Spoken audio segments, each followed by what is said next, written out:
Hello बच्चों। कल हम लोगों ने इसके पहले क्लास 12th का जो फिजिक्स का सिलेबस 2020-21 सेशन के लिए जो भी है उसको हम लोगों ने डिस्कस कर लिया था। अब उसी सिलेबस के अकॉर्डिंग जो हमारी फर्स्ट यूनिट है इलेक्ट्रोस्टैटिक्स, जिसमें दो चैप्टर हमारे, पहला चैप्टर है इलेक्ट्रिक चार्जेस एंड फील्ड और जो सेकेंड चैप्टर है वो है इलेक्ट्रोस्टैटिक पोटेंशियल एंड कैपेसिटेंस। ठीक है, तो जो first chapter that is electric charges and fields, ये लेसन 1 है, फर्स्ट चैप्टर है और इस चैप्टर को अब हम डिस्कस करेंगे। तो जो भी पॉइंट है इस चैप्टर के अंतर्गत उन सारे पॉइंट्स को हम डिस्कस करेंगे। ठीक है, तो सबसे पहले देख लेते हैं कि इलेक्ट्रोस्टैटिक्स हमें जो पढ़नी है अब वो हमें डिस्कस करना है इलेक्ट्रोस्टैटिक्स। तो इलेक्ट्रोस्टैटिक्स है क्या, व्हाट इज इलेक्ट्रोस्टैटिक्स? इलेक्ट्रोस्टैटिक्स पढ़ना है। इलेक्ट्रोस्टैटिक्स क्या है? इलेक्ट्रोस्टैटिक्स जो है फिजिक्स की एक ब्रांच है। फिजिक्स में कई सारी ब्रांचेस हैं, उनमें से एक क्या है, इलेक्ट्रोस्टैटिक्स है। अब इलेक्ट्रोस्टैटिक्स अगर हम वर्ड को देखें, इलेक्ट्रो प्लस स्टैटिक, इलेक्ट्रो मतलब हम इलेक्ट्रॉन दैट इज एक चार्ज पार्टिकल को ले सकते हैं, और स्टैटिक का मतलब होता है कि रेस्ट पोजीशन में। दैट इज अगर इलेक्ट्रॉन यानी चार्ज पार्टिकल जो है अगर वो रेस्ट पोजीशन में है, स्टैटिक पोजीशन में है, तो उसको हम बोल सकते हैं इलेक्ट्रोस्टैटिक्स, उसको हम कहते हैं इलेक्ट्रोस्टैटिक्स। तो इलेक्ट्रोस्टैटिक्स क्या है? Basically, electrostatics is the branch of physics which deals with the study of charges at rest. It includes the phenomena, electric forces between the charged particles, fields, electrostatic potential due to charges. This is also called static electricity. ठीक है, तो electrostatic क्या है? Electrostatic physics की ही branch है जिसमें हम charge particle की स्टडी करते हैं, और चार्ज पार्टिकल की स्टडी किसमें करते हैं? जब वो रेस्ट पोजीशन में, दैट इज स्टैटिक पोजीशन में। ठीक है, इट आल्सो इंक्लूड्स, इसमें और कौन कौन से फिनोमेना होते हैं? तो एक तो forces between electric charges, charge के बीच में जो फोर्स है हम उसको देखेंगे क्या होता है, फोर्स क्या है। उसके बाद इलेक्ट्रिक फील्ड, अगर कोई चार्ज पार्टिकल है तो उसका इलेक्ट्रिक फील्ड होगा, उस इलेक्ट्रिक फील्ड को स्टडी करेंगे। Electrostatic potential due two charges, अगर चार्ज पार्टिकल्स हैं तो उनके थ्रू पोटेंशियल होगा, वो इलेक्ट्रोस्टैटिक पोटेंशियल क्या है, उस इलेक्ट्रोस्टैटिक पोटेंशियल को हम डिस्कस करेंगे, जो कि इलेक्ट्रोस्टैटिक्स में ही आएगा। ठीक है, so this is also called static electricity. इसी वजह से इसको हम बोलते हैं स्टैटिक इलेक्ट्रिसिटी। स्टैटिक मींस होता है रेस्ट में, दैट इज इलेक्ट्रॉन्स जब रेस्ट में होगा यानी चार्ज पार्टिकल जब रेस्ट में होगा तो उसको हम बोल देंगे स्टैटिक इलेक्ट्रिसिटी। तो इलेक्ट्रोस्टैटिक क्या है? Electrostatic is the branch of physics which deals with the study of charges at rest. It includes the phenomena, electric forces between the charged particles, fields, electrostatic potential due to charges. This is also called static electricity. इसको हम static electricity भी बोलते हैं। ठीक है, यह है electrostatics. ठीक है, तो इलेक्ट्रोस्टैटिक मतलब क्या हो जाएगा? इलेक्ट्रोस्टैटिक्स मतलब हो जाएगा, इसको हम दो तरीके से देख सकते हैं कि दैट इज चार्ज और प्लस स्टैटिक। चार्ज मतलब क्या हो जाएगा? वो इलेक्ट्रॉन, इलेक्ट्रॉन ले लेते हैं, इलेक्ट्रॉन को मान लेते हैं। चार्ज पार्टिकल अगर रेस्ट में है तो वो क्या होगा? इलेक्ट्रोस्टैटिक। जो चार्ज पार्टिकल अगर रेस्ट में होगा तो रेस्ट में जब चार्ज पार्टिकल होगा उससे रिलेटेड जो भी फिनोमेना होंगे हम सारी उन्हीं को यहाँ पे डिस्कस करेंगे। ठीक है, तो अब इसमें देख लेते हैं चार्ज, क्योंकि हम चार्ज पार्टिकल के थ्रू इलेक्ट्रोस्टैटिक्स हम देख रहे हैं। इलेक्ट्रोस्टैटिक्स में आया क्या? Charge particle. चार्ज पार्टिकल अगर रेस्ट में है तो वही इलेक्ट्रोस्टैटिक्स है। तो ये चार्ज क्या है? तो हम आप यहां पर डिस्कस करने वाले चार्ज। चार्ज क्या है? चार्ज, अब आपको चार्ज को डिफाइन करना है। चार्ज क्या होता है?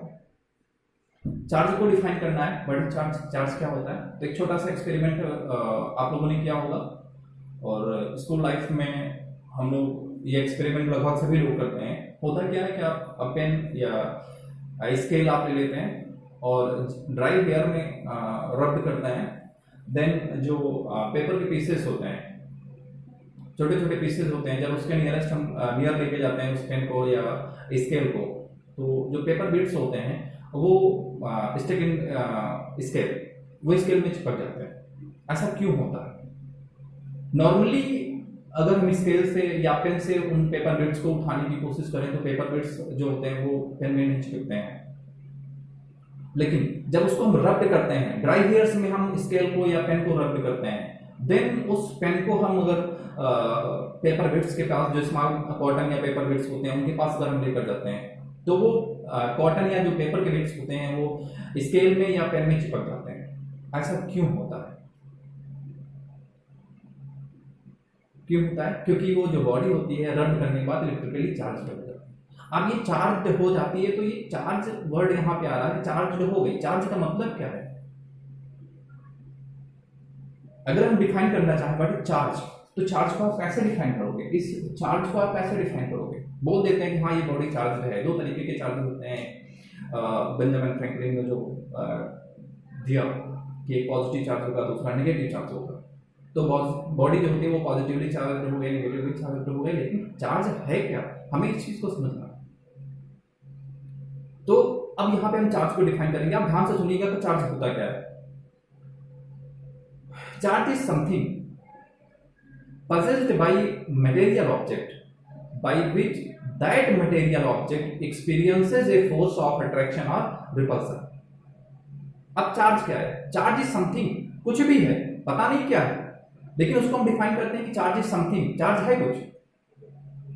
possessed by material object, जो कि मटेरियल ऑब्जेक्ट में ही होता है, किसी न किसी हर मटेरियल ऑब्जेक्ट में चार्ज होता है।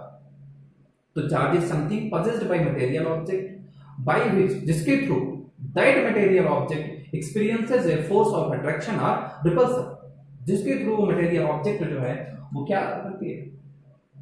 फोर्स को एक्सपीरियंस करती है, अट्रैक्शन होगा या रिपल्सन होगा। तभी तो स्केल या पेन जो होता है वो पेपर बिट्स को अट्रैक्ट करता है। तो पहले तो प्रॉपर्टी नहीं थी। आप जनरली अगर पेन को लेकर जाएं या आप कॉम्ब को लेकर जाएं तो वो पेपर बिट्स को अट्रैक्ट नहीं करेगा। स्केल जो है अगर विदाउट रबिंग अगर आप देखें तो वो पेपर बिट्स को अट्रैक्ट नहीं करेगा, लेकिन जैसे उसको हम रब करते हैं और पेपर बिट्स के पास, यानी कि पेपर के जो छोटे छोटे टुकड़े होते हैं उनके पास लेकर जाते हैं तो वो अट्रैक्ट कर देता है। क्यों अट्रैक्ट करता है? क्योंकि वो चार्ज हो गई। तो चार्ज इज समथिंग, कुछ था, लेकिन है क्या वो नहीं पता। चार्ज इज समथिंग, कुछ होता है, possessed by material object, scale pen या जो भी मटेरियल ऑब्जेक्ट होगा उसमें होता है, by which, जिसके through that material object experiences a force of attraction or repulsion, जिसके थ्रू वो मटेरियल ऑब्जेक्ट क्या करती है?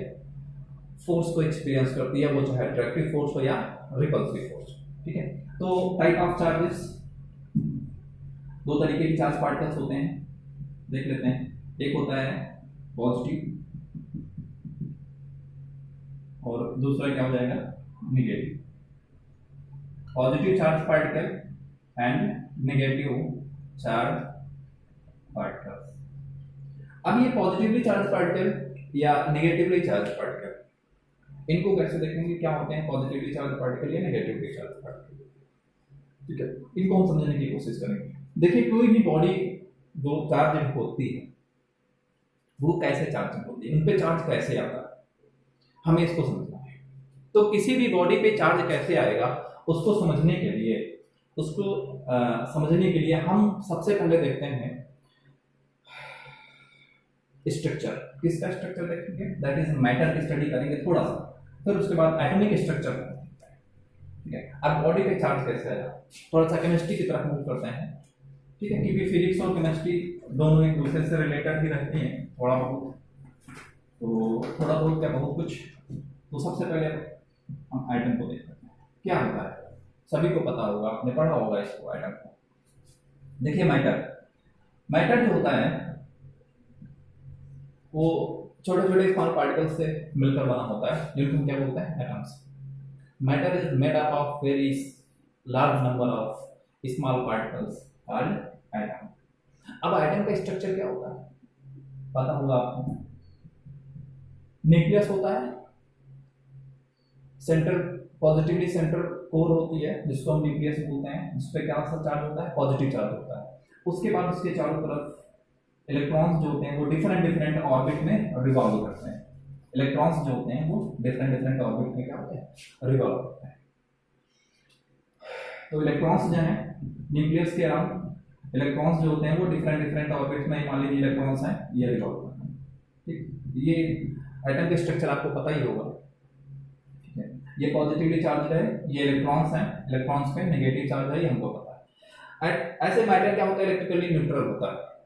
अगर कोई बॉडी अट्रैक्टिव या रिपल्सिव फोर्स को एक्सपीरियंस नहीं कर रहा है, इसका मतलब उसमें चार्ज है बट वो क्या है, न्यूट्रल है। न्यूट्रल होने का मतलब क्या होता है, number of electrons equal to number of protons, that is electron और प्रोटॉन इक्वल होने की वजह से जो चार्ज पार्टिकल्स होते हैं, यानी कि जो चार्ज होगा बॉडी पे वो इक्वल होगा।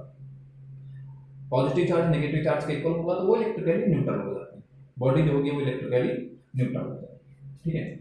अब यहाँ पे देखते हैं, करते हैं।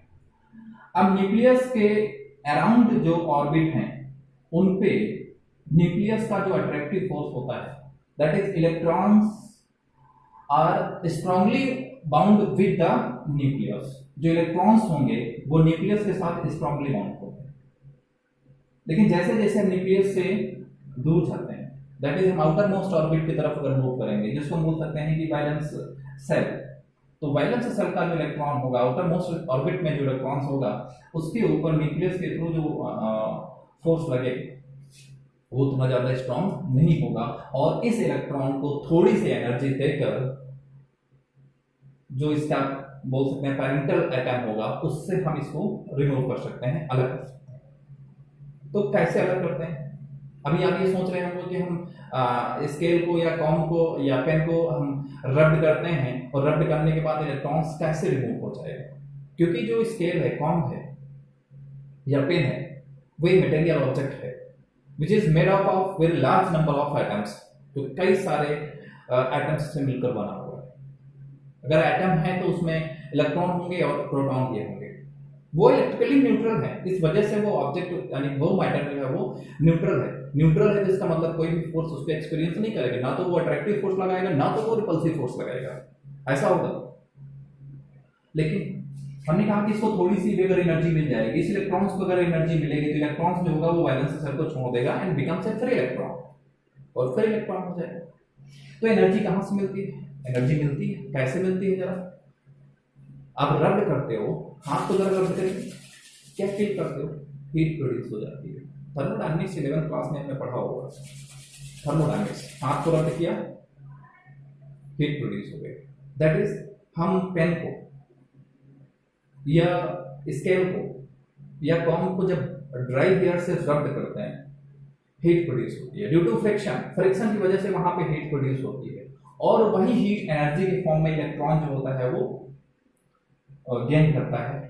और जब इस इलेक्ट्रॉन को एनर्जी सफिशिएंट एनर्जी मिल जाएगी, इतनी एनर्जी मिल जाएगी वो इस बैलेंस इलेक्ट्रॉन को छोड़ सके, तो होता क्या है कि इलेक्ट्रॉन जो है उस ऑब्जेक्ट से, दैट इज उस मैटर से निकलकर दूसरे ऑब्जेक्ट पे चला जाता है।